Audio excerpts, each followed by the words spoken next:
চতুর্থ অধ্যায় আজান ৫.১ আজানের পরিচয়।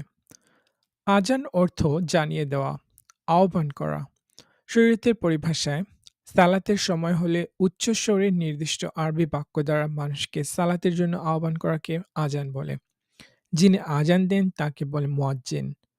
যেহেতু নির্ধারিত সময়ে সালাত আদায় করা ফরজ, সেহেতু সালাতের সময় জানিয়ে দেওয়ার জন্য ইসলামে আজানের ব্যবস্থা চালু করা হয়েছে। আজানের নিয়ম: অজু করে মুয়াজ্জিন উঁচু স্থানে কিবলার দিকে মুখ করে দাঁড়াবে। দুহাতের শাহাদাত আঙ্গুলি দু কানের মধ্যে রেখে সুন্দরভাবে আজানের বাক্যগুলো উচ্চারণ করবেন। হাইয়া আলাস সালাহ বলার সময় ডান দিকে এবং হাইয়া আলাল ফালাহ বলার সময় বাম দিকে মুখ ফেরাবে। ৫.২ আজানের বাক্য। আজানের বাক্য ১৫টি, যথা: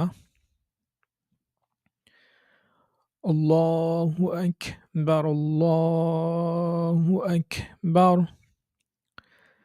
আল্লাহু আকবার, আল্লাহু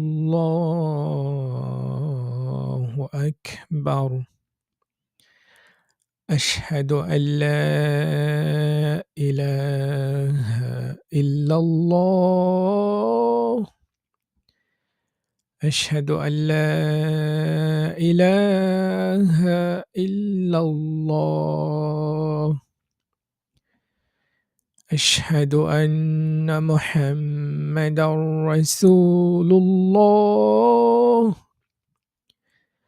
আশহাদু আন্না মুহাম্মাদার রাসূলুল্লাহ।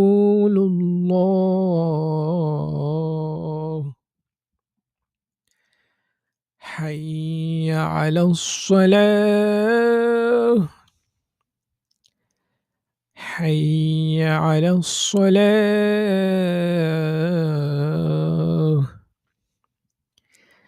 হাইয়া আলাল ফালাহ,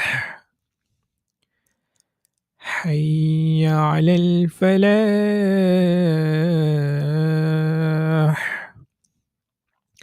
আল্লাহু আকবার, আল্লাহু আকবার,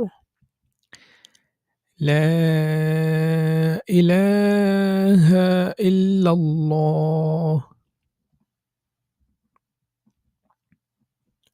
ফজরের আজানে হাইয়া আলাল ফালাহ এরপর নিচের বাক্য দুটি অতিরিক্ত বলতে হয়: আস-সালাতু খায়রুম মিনান নাওম,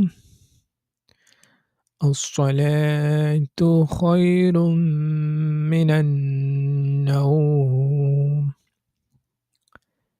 ঘুম থেকে সালাত উত্তম।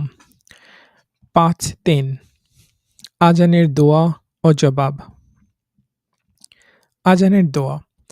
আজান শেষে প্রিয় নবী সাল্লাল্লাহু আলাইহি ওয়াসাল্লাম এর উপর দরুদ শরীফ পড়বে, তারপর এই দোয়া পড়বে।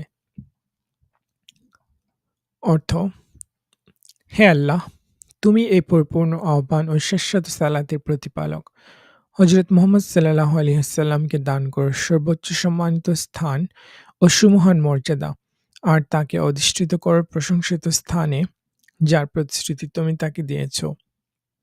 আর আমাদেরকে কিয়ামতের দিন তার শাফাআত নসিব করো। নিশ্চয়ই তুমি প্রতিশ্রুতির ব্যতিক্রম করো না। আজানের জবাব। আজানের জবাবে মুয়াজ্জিনের সাথে সাথে আজানের বাক্যসমূহ বলতে হয়, তবে শুধুমাত্র হাইয়া আলাস সালাহ ও হাইয়া আলাল ফালাহ শুনে বলতে হয়, লা হাওলা ওয়ালা কুওয়াতা ইল্লা বিল্লাহ। আর ফজরের সময় আস-সালাতু খায়রুম মিনান নাওম শুনে বলতে হয়, সাদাকতা ওয়া বারারতা।